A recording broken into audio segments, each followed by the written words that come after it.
If I wanted a realistic man, I would just go out in the real world. The appeal of this is that he's a fictional man, okay?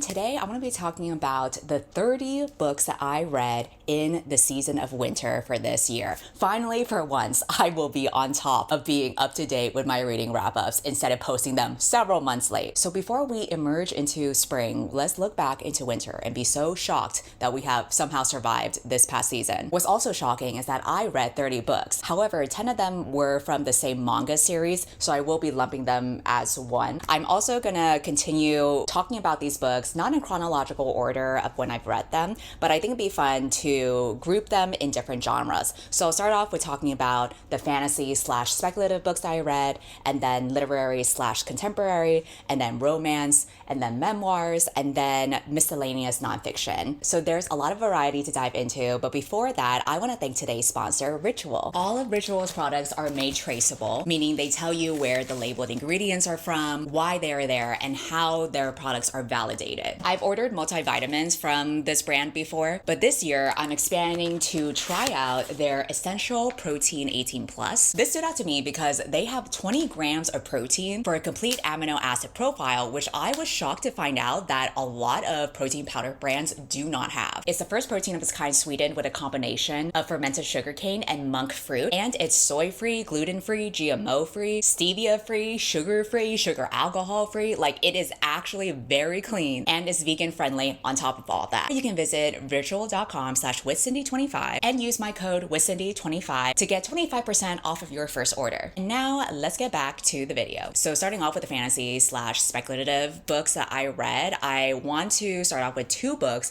by an author that I started reading this year. First book that I read by her was House of Hunger. This is a lesbian gothic fantasy, and basically the main character has been raised in the slums, in poverty. There's really no hope for escape in the place that she's living in until one day she spots this really strange listing in the newspaper where this place called the House of Hunger is seeking a blood maid. Basically, you're signing up to live with the wealthy nobles that are also living in luxury, and you're giving up your blood for them to drink from. Hence the title, Blood Maid. So she applies for this position because she's like, I really got nothing else going on in life. This may be sketchy as fuck, but I get it, girl, because we are in a recession. In this economy, you really gotta take whatever job you can get. You know what I always found to be a red flag when you're applying for a job?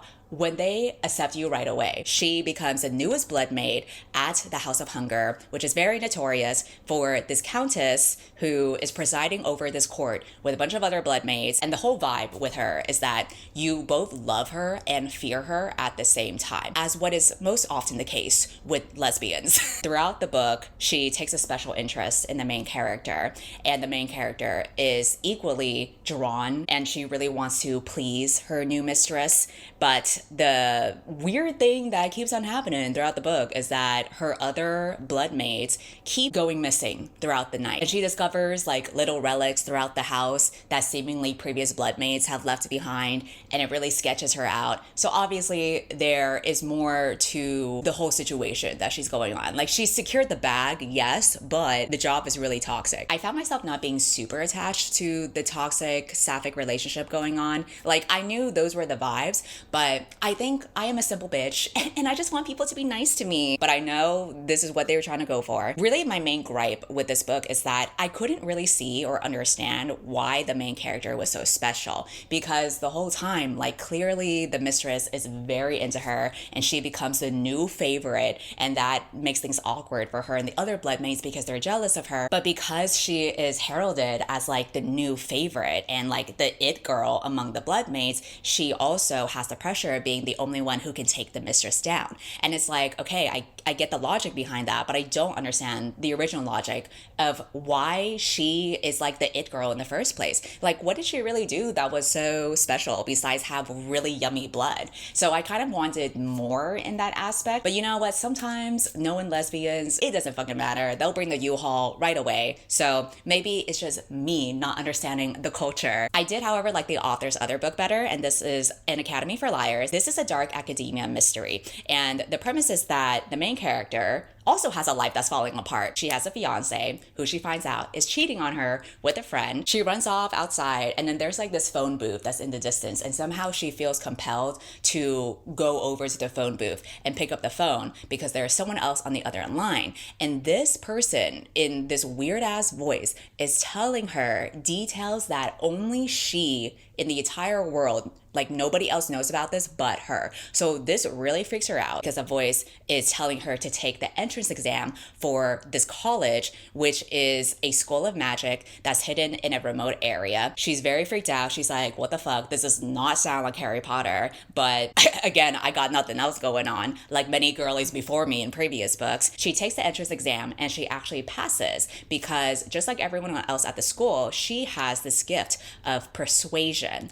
And the whole premise of persuasion magic is that obviously you can persuade other people to do things, but it can also get really trippy with like literally manipulating reality and even time travel. She is also captivated by her advisor, who is this very intimidating yet obviously hot man. So obviously girly pop cannot resist his charms, even though he is cryptic as fuck most of the time. Personally, I prefer when people give it to me straight, but I get the vibes of dark academia, so you can never actually simply talk about what you mean. And the whole book is about her struggling to control her powers and mastering it, and also uncovering more secrets about this college and the history of this college. I enjoyed this more because I thought the world building and the concepts were really fun. I loved the idea of manipulating reality and time travel. Like, I am a girly who, even if I do not understand what the fuck is going on with how the time travel even works,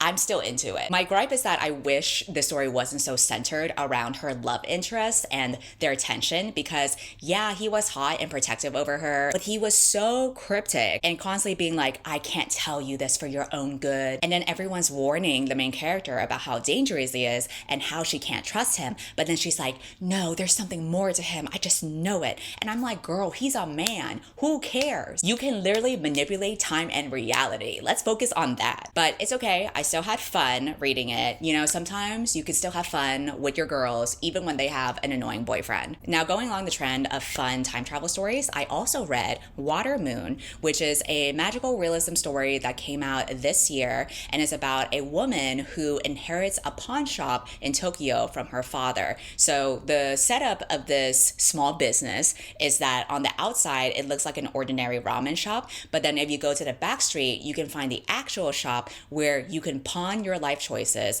and sell your regrets. Personally, I would think this is the best speakeasy situation ever. Like, I think we should set up several of these shops around America, specifically at polling booths. But, you know, since this is Tokyo, the vibes are much more dreamlike and enchanting. So the story starts off with the main character waking up to find the shop being ransacked, a very valuable item being stolen, and her father missing. A new customer comes in who is a very charming stranger and physician, but instead of him being like a regular customer where he's trying to find help, he's offering to give help to the main character. So the two of them go on this journey through this mystical world to find her father and the stolen choice that was snatched up by the mysterious assailant who ransacked the shop. And throughout their whole journey, it's very trippy. Like, they go riding on paper cranes in the sky. There's very abstract concepts like a bridge between midnight and morning. The settings are very whimsical. Like, there's a night market in the clouds. So it's very rich in atmosphere. A lot of random shit is going on. It's more so for the vibes than to make any sense.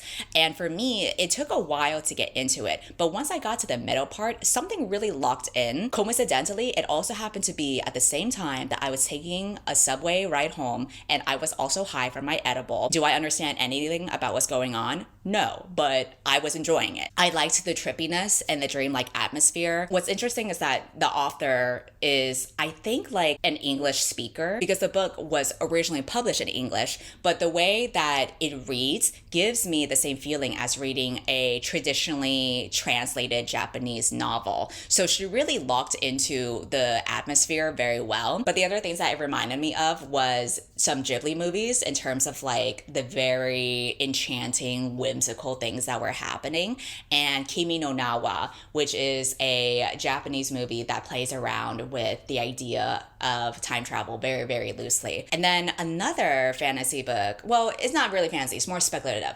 This is called Fable For the End of the World. This is a lesbian dystopian young adult that also came out this year. Basically, there is a corporation that controls all aspects of society, and the way that they operate is that they encourage poor people to accumulate massive debt, because if you owe enough money, then you can be recruited into this entertainment show that they have in order to sell off your debt. There are two perspectives in this book. One of them is a main character who lives in this half-sunken town where water is constantly rising because the environment is also shit.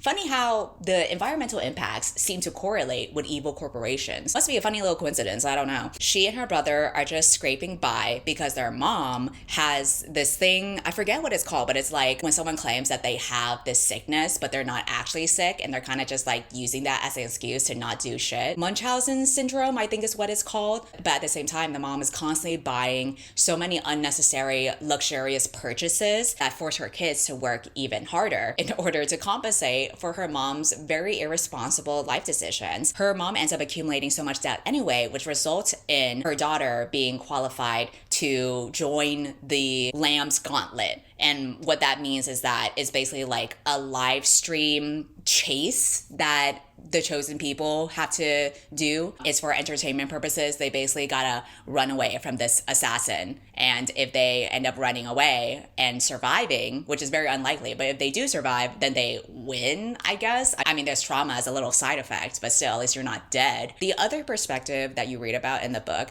is one of the assassins that are part of the games. This is a girl who was trained to track and kill the sacrifices that are being live streamed. And the way that she came about was that essentially she was like an actual human, but when she was very young, they fucked around with her neurosyntax or whatever the hell science terms you can think of, and they altered her so that she was a living weapon. So she's like alive, but she's also like a robot at the same time. So this assassin has been assigned to kill the main character that has been offered as a sacrifice, but as they get to know each other and even survive together, they really start to question the lives that they're forced to live and if there's more to this. And this is also a romance. It's very, very heavy on the romance. I picked up this book because I enjoyed the author's previous book called A Study in Drowning. I thought the writing for that book was really great. I was kind of surprised with the writing for this one because to me, it didn't seem like the quality matched up to the previous book that I read, which had much stronger prose. And so this makes me kind of wonder if like, was this rushed for a deadline? Especially because like the world building felt a little bit more basic than what I would have wanted. This was definitely inspired by the Hunger Games. It is stated so in the author's note, but those are hard shoes to fill. And the majority of the book is very self-contained with you following their journey, trying to survive in this wasteland. But I felt like the journey was overly simple with no surprises or twists. It was a very linear plot, and that's why I wonder if this was a book that had to be finished by a deadline instead of being given more time to cook. And I'm still interested in checking out the author's other books too, but this one felt very different from what I had been used to before. And then another YA book that I read was The Dagger and the Flame. This is an enemies to lovers romantasy, and the world for this was also very interesting. Basically, there is a kingdom that I think is inspired by Amsterdam because they have canals and cobbled streets and secret catacombs, and the magic that is in this book is called shade magic. And this is a very scarce but deadly commodity that is controlled by two enemies. You have the cloaks and you have the daggers. So the daggers use the shade magic as weapons, and then the cloaks use the shade magic as a way to conceal themselves, hence the names. The book starts off with the main character's mom getting murdered, which means that she has to run for her life and seek sanctuary with the cloaks. While she's taken in there, she is dead set on revenge because she knows that her mom dying in this mysterious fire that got set to their homes, there was no way that was a mistake, especially because because when she came home to see the fires and her mom dying, there was literally another person there, presumably the assassin that was like in charge of like killing her mom. This is a person who she remembers for his dark hair and silver eyes. And that's how we get to the second perspective of this book, who is the heir to the daggers. He is an assassin that has been hired to kill the main girl. And this surprises him at first because he's like, this is just an ordinary farm girl. What am I doing chasing around this country hick? But then as he keeps on following her around, he's like, wait a minute, maybe she's not like other girls. I can't help but be entranced by her, especially because you also see her wielding this strange magic that he's never seen before. And so he's gagged by her abilities that he didn't even know she had before. I think you can tell from the plot that this is a very standard young adult fantasy enemies to lovers romance. It follows a lot of the tropes that you can expect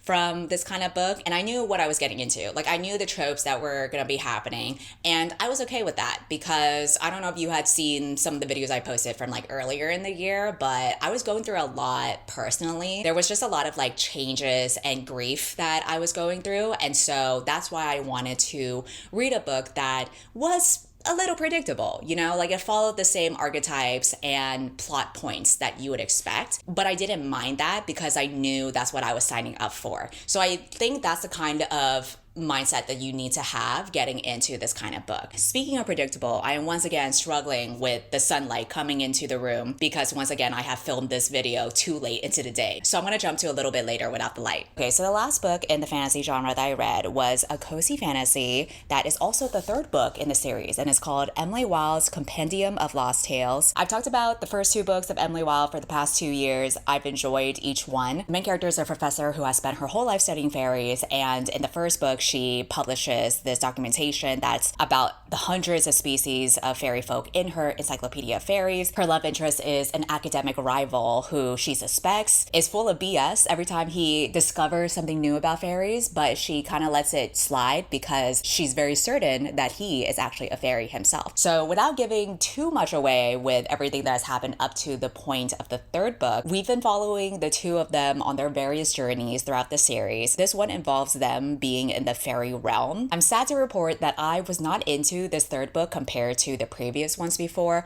I think it's because it felt like there was less romance here, and I am a simple bitch like that, okay? I am primarily here for the romance. I think the two of them are very cute, but I wasn't really feeling the dynamic for this one. It kind of felt off to me, especially because Emily was constantly running away from her feelings and the main guy had to constantly reassure her for those feelings. And I was like, girl, you need to stand up because you have been such a badass in the first two books. You don't even need to doubt yourself in this one. So the dynamic and their character development felt more unsatisfying here. And the plot also just didn't feel as interesting. It felt very slow throughout the book. Considering that this author has been pushing out a new book from the series every year, I wonder if it was just a matter of meeting the deadline and making sure that there was new content to put out. And if that is the case, honestly, I would rather just have fewer books as long as those stories packed a punch. And this one just wasn't it for me. However, I still enjoyed them as a couple and the series overall. Now I am gonna get into the next genre, which are literary/contemporary books that I've read, starting with Model Home. This was technically considered to be a horror, but honestly, it is much more literary than any actual horror aspect.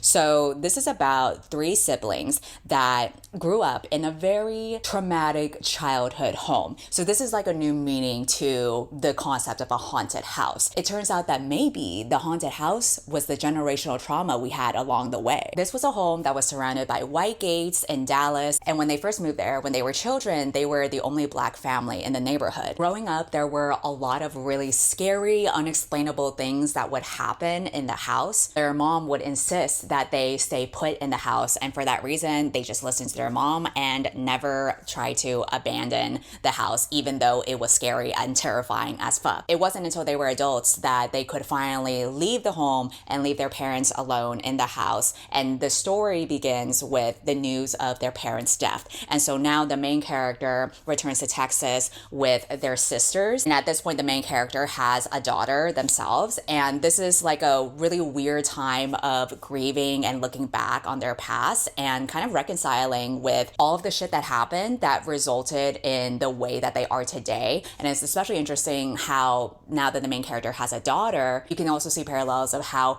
they're not exactly the best parent. There's moments where they dissociate quite a lot, and so that gets the daughter used to this habit of having to take care of herself. So it's not like they are abusive, but they're kind of neglectful, and it's certainly a cycle going on in this family. So the setting with this taking place in suburban American South definitely shows like the impact of segregation and racism. Again, the actual horror elements are not necessarily anything like supernatural or monstrous. It's really just about a dysfunctional family. And the real terrors is living in modern day America and having to grieve and heal with that. Even though nothing crazy happens in terms of like actual horror, I still enjoyed unraveling the psyche of the main character and the family that they're reuniting with, just because the writing was very descriptive and literary. I also liked seeing the dynamic of these sisters trying to heal after their childhoods have become so complicated.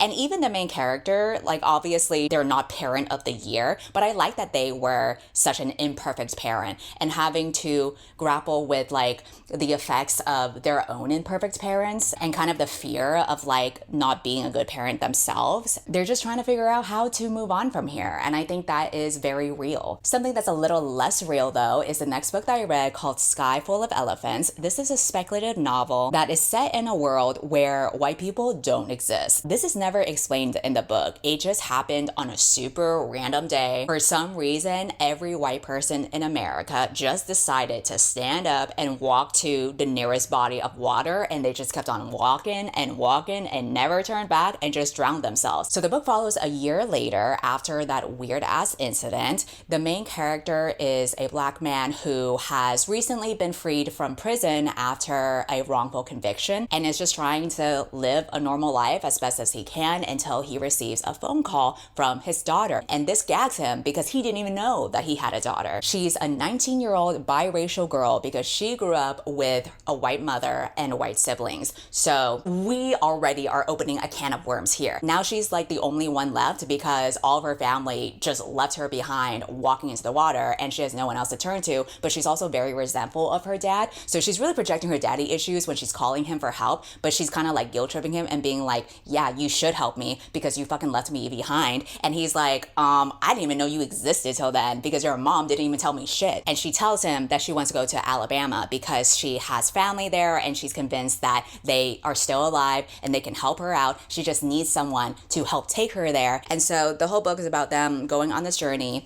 and just learning more about each other and having to kind of like reconcile this strained relationship that they have between father and daughter. It's also especially complicated because the girl has really messed up viewpoints about race, considering she has grown up with a white family who has probably influenced her in some way. She definitely sees Black people in a lower position and she doesn't associate herself with them. So that's like a lot of stuff that she should be talking about with a therapist, but we don't have time for that. We got to get to the Kingdom of Alabama. Like, this is literally a kingdom. There is a king of Alabama here because the world has changed a lot since all the white people disappeared. I picked this up because I thought the premise was so interesting and I wanted to know what that kind of world would even look like. I was a little disappointed that the world building ended up not being very strong. I found that a lot of the concepts introduced in the execution, like especially the monarchy happening in Alabama, was a little too far-fetched for me to like fully buy into it. I know that the author doesn't have to fully commit to world building because it wasn't that type of story, but I wish he did because I found the whole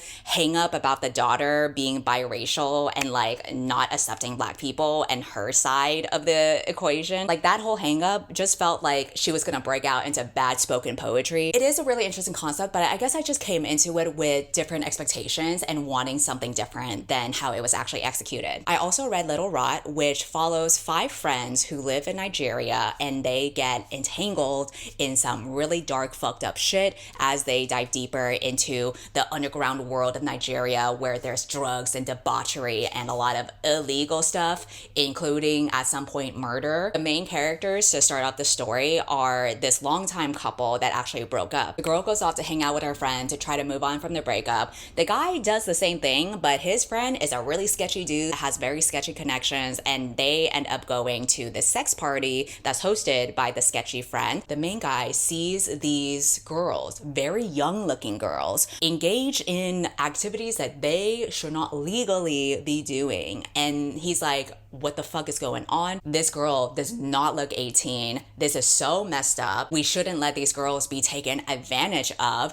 And he is so distraught and disgusted by what's happening that he tries to interfere with what's going on. But that results in him pissing off very important, rich, and dangerous people. So the whole book is about him and his best friend having to deal with the consequences of him acting very rashly. I found myself struggling to really get into this book until like the 75% portion of it, because that was when shit really went down and I wanted to see the consequences of everything that was going to happen. But also throughout reading this, and even after I finished it, I was wondering what was the point of it. Clearly the book is trying to show the sexual violence going on in Nigeria, but I kind of wish that it wasn't just awful things all the time. Like, I would have wanted something more than that. I wanted more of a proper story arc. I wanted character development. I didn't just want trauma after trauma after trauma. I did like that it was very queer, and there was this unexpected character who does have some queerness in them, and they're grappling with that throughout the story, and I feel like that added layers to this character. However, I was kind of disappointed that, like, despite the book being very queer in terms of like gay men and trans people, the only sapphic relationship that's actually shown was the main girl just trying to get over her ex-boyfriend by sleeping with another girl who she literally says in the story that she doesn't even love. And so it kind of felt like a bummer that we were seeing a bunch of dark queer dynamics going on, but like the only sapphic depiction that was shown was just like another girly who could not get over her ex-boyfriend, so she just slept with whatever girl that she saw. Sapphics deserve better than this, damn it. So that was like my main gripe there. Now let's get into the romance books that I read. We're gonna get the weirdest one out of the way first, and that is Pen Pal. This was a book that I randomly saw at Target. It has a very stereotypical cover as one would see in like any Amazon Kindle romance, but I think that it was just so popular on Book Talk that it became more renowned and therefore are displayed in full view at Target. I think it was literally under a section called like Book Talk's Hottest Books or whatever like that. I just felt like picking it up because I was like, hey, it sounds ridiculous, maybe it'll be a funny video. Because the whole premise was basically the main character has become a widow, and the day that she buried her husband, she receives this mysterious letter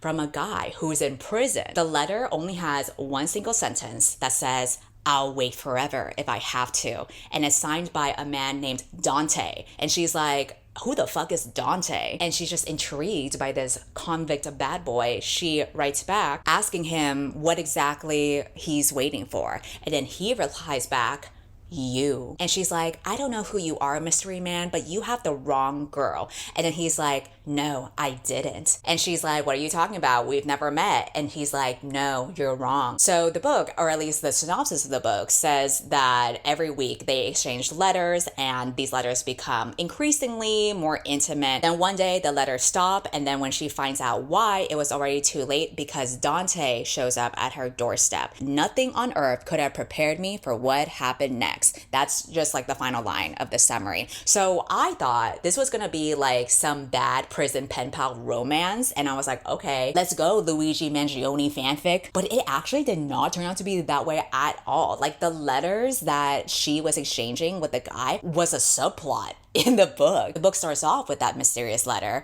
but the majority of the book is about her grieving over her husband and then meeting this handyman that helps her around with her house. And she's like initially attracted to this handyman who is a super hot, rugged dude. They instantly have a connection, and there's like really bad sex throughout the book. She every now and then will receive a letter from the pen pal and like write back. And so it just wasn't what I thought it'd be. Again, I'm not here for you to fuck a lumberjack. I'm here for you to figure out what the hell is going on with this convict that you're writing to. Book also ends up having paranormal elements that do not really indicate that they would in the first half of the book. Actually, maybe even the majority of the book, there wasn't really any paranormal elements until like the very end. And so that felt very cheap and random to me. So I don't know if I will make a video about it, but we'll see. The more traditional romance book that I read was Deep End, which is a steamy college romance between a competitive diver and an ace swimmer. So the main character in this book, in classic Allie Hazelwood fashion, still wants to go to med school and be a STEMness girly, but she also is a competitive diver. She's currently recovering from an injury that almost ended her career, so there's a lot of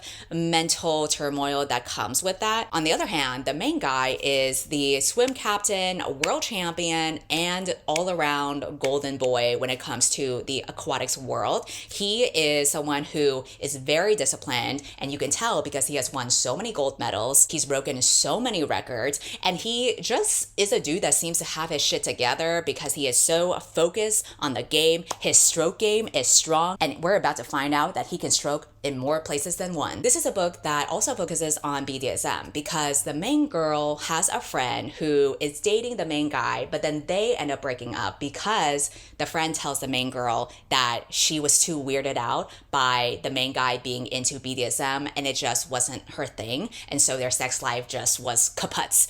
And so the main girl was like, oh, that's kind of strange because I happen to be super into BDSM. And then the friend is like, wow, you know what? You two should start fucking instead. Like, she literally tells them that because she's very drunk. And then they're like, that was weird. Anyway, let's ignore that, but keep on thinking of that in the back of our minds. And so they end up starting a relationship. It's supposed to be super casual because from what they know of each other so far, they just seem to be sexually aligned. They're both into the same things. And there's a lot of conversations that they have about BDSM that I think do a lot better of a job compared to 50 Shades. Specifically, like the psychology behind why some people are into it and how it is about trust and being able to let go of control and also feeling like that other person can take care of you because you trust them so much that they will take you to where you need to go and then know how to take care of you afterward. I do feel like out of all of the contemporary romance books that she's written, this one, I prefer the other love interests that she's had in like the feminist novels compared to this one because this guy was just a lot more stoic than I prefer. I really like the simps, and when she writes simps, they are so down bad for the girl that I eat that shit up. This guy though was a lot more reserved. Like, he was obviously very into her, but he didn't like show it in a desperate puppy dog way, and that's just what I'm more into. So really, it's no fault on her. That's just my preference. Also, I listened to the audiobook for this specifically, and I think his Swedish accent kept on throwing me off. I think Swedish men are just too white for me. I'm sorry. Like, I kept on picturing a blonde, pale dude with a weird accent, and that just does not do it physically for me. That being said, I love that we're branching out with this type of romance, and I love that we are introducing conversations about BDSM, especially in mainstream romance books. And sure, I may be ragging on the guy for being Swedish, but if I could be in a sex scene with him, I would have done it too. Sorry, but his stroke game is strong. Anyway, let's move on to more wholesome topics. The last romance books that I read were the 10 volumes that are currently available in America, translated into English, for A Sign of Affection. This is a manga series that I read a long time ago, so this was a reread for me this year, and the only reason why I reread it was because Victoria really got into the anime. She loved it so much that she's rewatched it so many times, and I talked about this in my last video, but she's someone who was not really into manga before because it's hard for her to get into the practice of reading from right to left without getting tripped up over the sequence of events. But fortunately, because she is familiar with the anime and loves it, that made it easier for her to get into the manga, which the anime was pretty faithful to. Basically, the main girl is a college student who is deaf, and the story starts off with her on a train to meet with her friend, and this guy who is an American tourist, tries to talk to her. She assumes that he's asking for directions, but she doesn't know how to respond to him because she's deaf. And so then the main guy in this book steps in. She turns up at him in the train and she sees the fucking hottest man to ever exist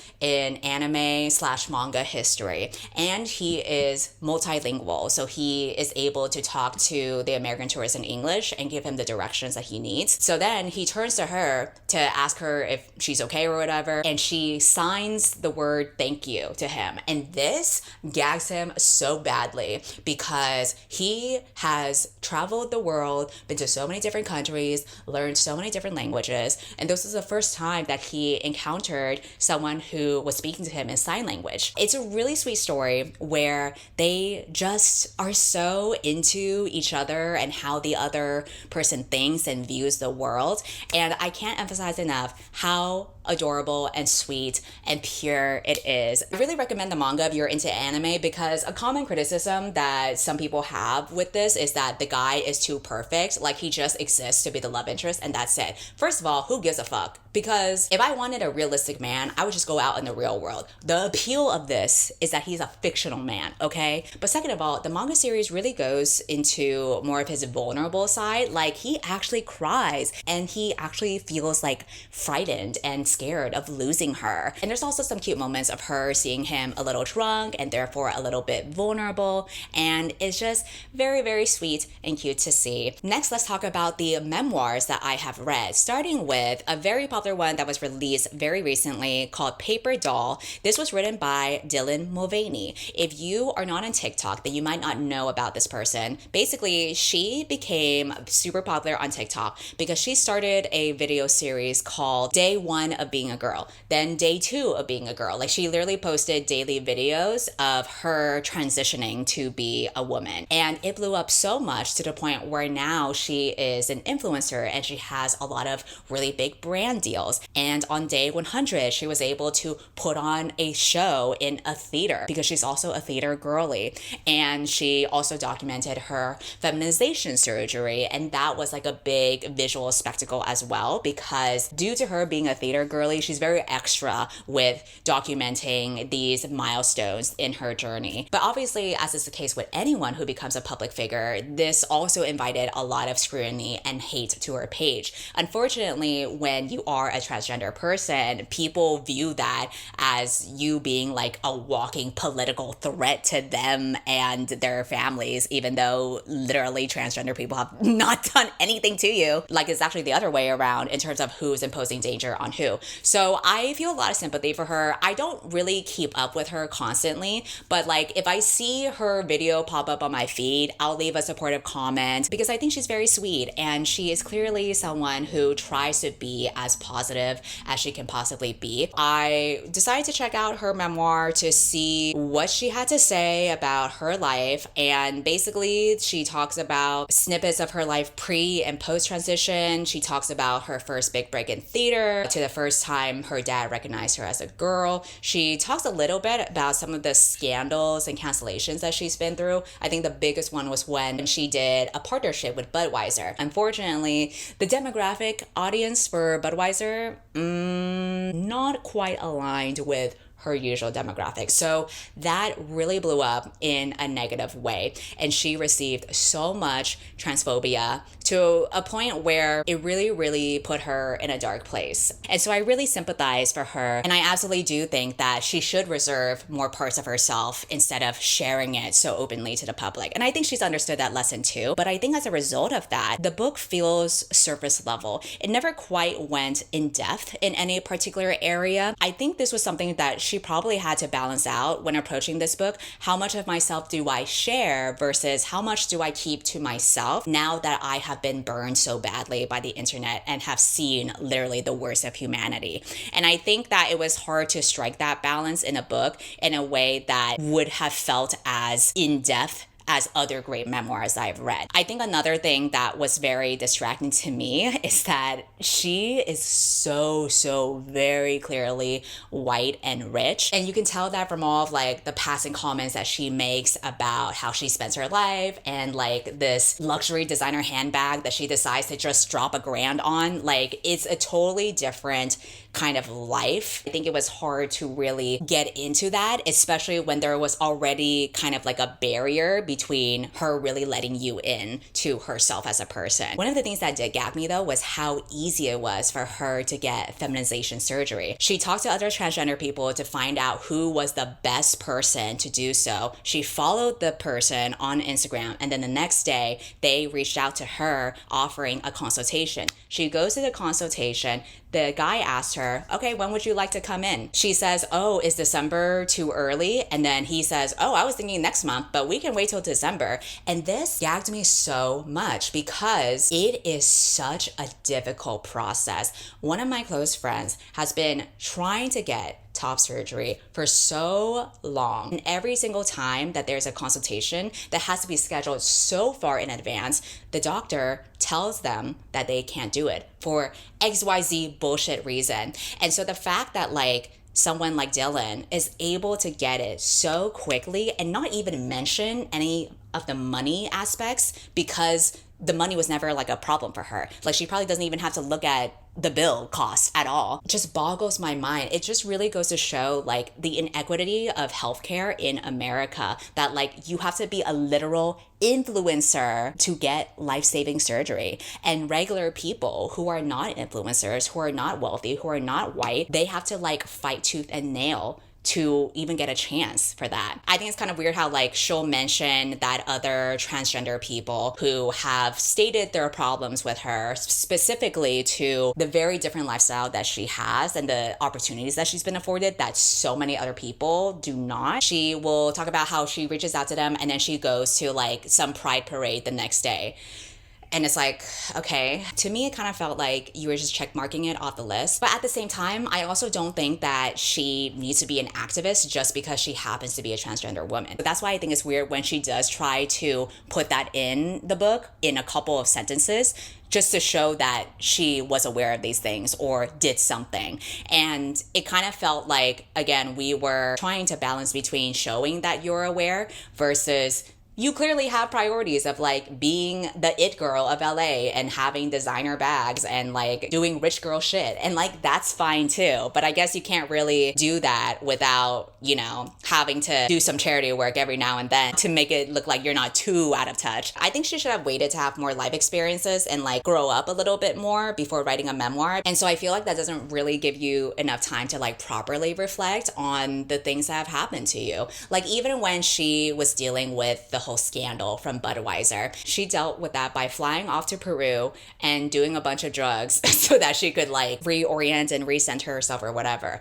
Girly, I'm happy for you for doing that. In fact, I would love to fucking do that with you too. I think she would have a lot more to say of substance as an older woman looking back on all the craziness that's happened in her 20s, 30s, 40s compared to now when her career, I feel like, is still very, very early. Another memoir that I read was The House of My Mother. This also came out this year, and this is written by the eldest daughter of a vlogger family. Their channel was called 8 Passengers, and they became even more viral after there was a video showing them getting arrested because one of the kids had run away to the neighbor's house, and he was super skinny and neglected and abused, and he ran away to the neighbors to ask for help. And this was when the police discovered how abusive the mother was. And I guess it was shocking to people because in the YouTube video and public image that the mother presented for the channel, they seemed like a very happy-go-lucky family. You're getting the real tea from the eldest daughter who had to watch all of this happen and deal with the very tyrannical parenting style that the mom inflicted upon. The dad was kind of like a pushover. He just let things happen and he let the mom walk over him throughout the whole book, to the point where, you know, at some point the mom gets indoctrinated in a cult with this other lady who is also fucked up in the head, just like the mom.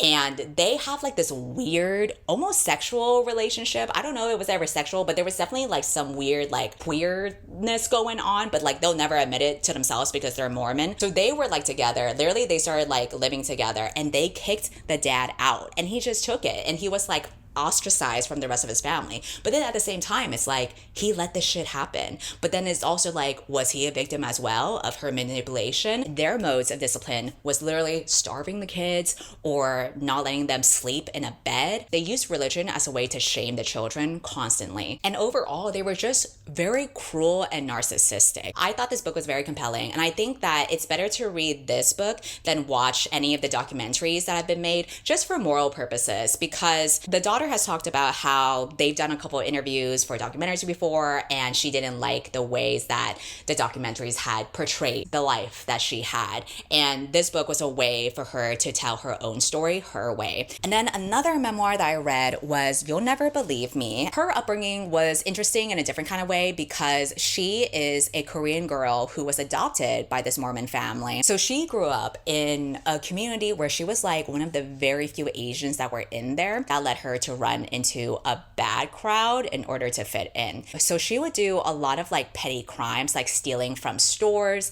or even like picking up men, like flirting with them and sleeping with them in order to steal from them, like literally pickpocket them, steal from their apartments, like whatever. She did this so often that she ended up getting arrested and sent to jail. And there were articles that were posted about her and called her the hipster grifter, because it was a shock to many people that there was a grifter going around sleeping with men, taking advantage of them, stealing their shit, and then it turned out to be an Asian girl. And I think that really messed with people's perceptions of how Asians should be. I didn't really care about the petty crimes that she talked about in the book. For me, it got more interesting once she talked about her time in jail. So she spent almost a year in prison, and she talks about the other women that she met having to learn what prison life was like. And afterward, when she was released earlier, she had to deal with homelessness and try to just basically rebuild her life after that. I did kind of feel like the conclusion of the book felt a little too sudden for me. Like it almost felt like it was for the sake of tying it nicely in a conclusion, because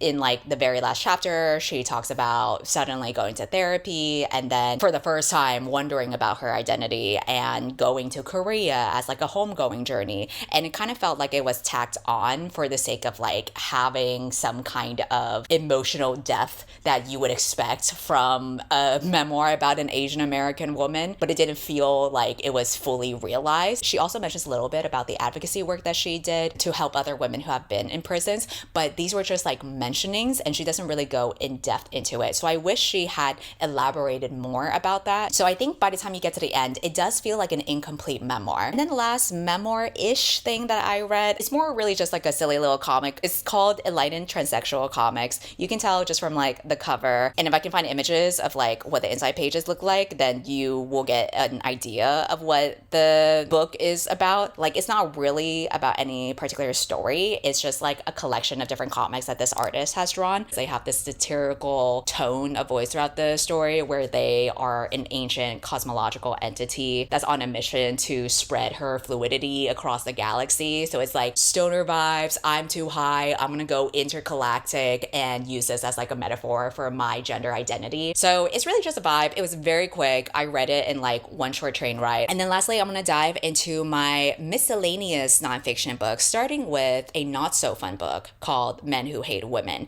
And this was advertised as like an undercover look into the terrorist movement of incels. She references other academics that are studying this movement and interviews with people who have previously been in this movement before. So she makes connections to how these extremist movements are tied to white supremacy and how young boys specifically are targeted and drawn in, and how this ideology shows up beyond online, like in mainstream media and our government. This was a tough read to go through because it is a lot. As you can imagine, there is so much material. All of this material was nothing that I didn't already know. And so I think if you are someone who maybe isn't tapped as much into online communities and you don't really know that much about incels, or you think there's just like a niche group, or you don't really know much about sexism and the ways that like men are really, really shitty and how easy it is to like radicalize them. Like if you're the type of person who thinks like, yeah, there are shitty men, but most of them are not all like that. Like if you have a little bit more hopefulness or optimism about mankind, then maybe you would be gagged by this book.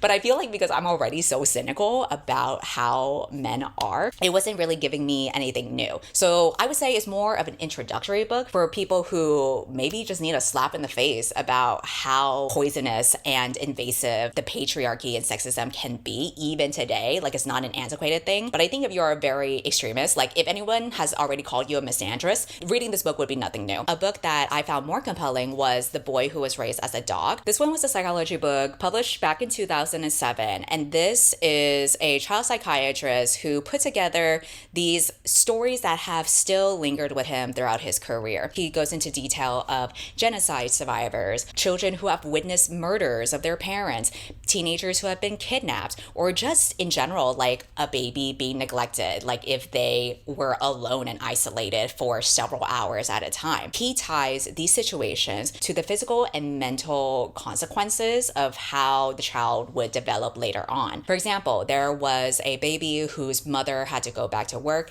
and she hired her cousin to look after the baby. However, the cousin didn't tell her that she got hired for another job, so she would only come in and out of the house when it was time to clock in and then go to her actual job. And then when the mom was coming home, she would make sure to be at the house to quickly change the diaper and make it seem like she was there all day. And so this had been going on for a year, and the mom didn't find out until one day she didn't have work, like work got canceled for some reason, or she came home early or something like that, and she did not see the nanny anywhere, and the child's diaper was soiled and he was crying the whole time. And so as a result of like that year of that baby not getting any touch or any care or any proper support and being left alone for hours and hours at a time, that child grew up to be very awkward and quiet and had struggles connecting with other people. And even like physically, he didn't have great mobile movement. Like it would be a difficulty to walk down the stairs because of like the depth perception. And so part of his healing required him taking dance classes and really having to like learn how to move in a natural way. There was this one child who doctors thought would be the youngest record of anorexia, because even though she was getting fed through a feeding tube, she was still rapidly losing weight. And the author of this book, upon observing her, realized that it was because the mother had been advised to not interact with her or give her any attention when she is being fed, because the doctors thought that would like set some type of precedent where like if someone is struggling with an eating disorder, if you give them attention when they eat, that's gonna like fuck them up too much or whatever. But because the mother was like not interacting with her, not touching her, that was actually the reason why she was rapidly losing weight and not gaining anything, despite her getting the correct amount of calories that she needed through the feeding tube. So it was just really interesting to like dive into all the different ways that you can be impacted at such an early age. And it's so terrifying to me at the same time, because it's like, oh my God, literally the ways that we can be so fucked up today as an adult is beyond our control. It just happens to be the luck of the draw from the first developmental years that can literally change the rest of your life. And most parents don't know what the fuck they're doing. So it's just really, really harrowing to read these types of stories. So this compelled me to pick up the author's other book that he collaborated with Oprah Winfrey for, called What Happened to You. So rather than stories about children that he has treated before, this is more so about conversations that he has with Oprah about trauma and resilience and healing, because as most of us know, Oprah Winfrey has also gone through a lot of shit. They're talking about their experiences from her childhood to stuff that he's seen for other children, and how some of the scientific insights into those behavioral patterns can help us understand why we are the way that we are, because a lot of it is what happened to us. I personally enjoyed his previous book more. I felt like this one was a lot more broad, whereas the previous book was super specific with the children that were impacted. And so you can kind of see like the root causes there, whereas this one was more of a general overview. Another book that I read was How to Read Now. This was something that I picked up because last year I read Dangerous Fictions, which referenced a specific essay that came from this book book, and it was about empathy and how we assume that reading will create more empathy. And I like how she challenges the way that we're viewing reading in that aspect. And so that was my favorite essay throughout the entire book, and I will definitely be referencing it in a future video where I talk more extensively about this topic because I have many thoughts about it. But other than that, the rest of the book felt like the author's personal grievances. This really started to slow down and almost bog me down a little bit. It kind of felt like this was very specific to her rather than something universal. She also goes off tangent a lot with astrology because she's one of the astrology girlies out there. One reference, two references, like, okay, but then like multiple references is a lot. I don't know who the intended audience was for other than herself, but I do think the empathy essay and some of the points that she has made on the general level when it comes to publishing and authors was eye-opening. So I did save a couple of the quotes and I will be referencing them in my future video. And then the last nonfiction book that I'll talk about is 4,000 Weeks. This was a self-help productivity book that I just randomly picked up because I saw it in a bookstore. I was definitely going through a time where I felt like I was so behind on everything in my to-do list. And so I was hoping that this book maybe could help me out a little bit. It really didn't. It was much more of a philosophy book rather than an actual self-help book because the author goes on and on about insights from ancient and contemporary philosophers and psychologists and even spiritual teachers. And that's just not really what I was looking for. I think the ways that he tried to frame productivity as a way of creating a meaningful life was something that doesn't really differentiate this book compared to all of the other self-help books about productivity. So in the end, it didn't really stand out to me, which is why I saved this for last because I don't really have much else to say, but that's okay because this video, I'm sure, is already very long. So that wraps up all of the books I read in the season of winter. Let me know if you've read anything interesting this past winter or if you have anything exciting for spring. I'm already diving into some buzzy books right now with picking up the new Hunger Games book, so I'll definitely update you on my thoughts in my next reading wrap up. So until then, see ya later. Bye. I've learned that there's an art to changing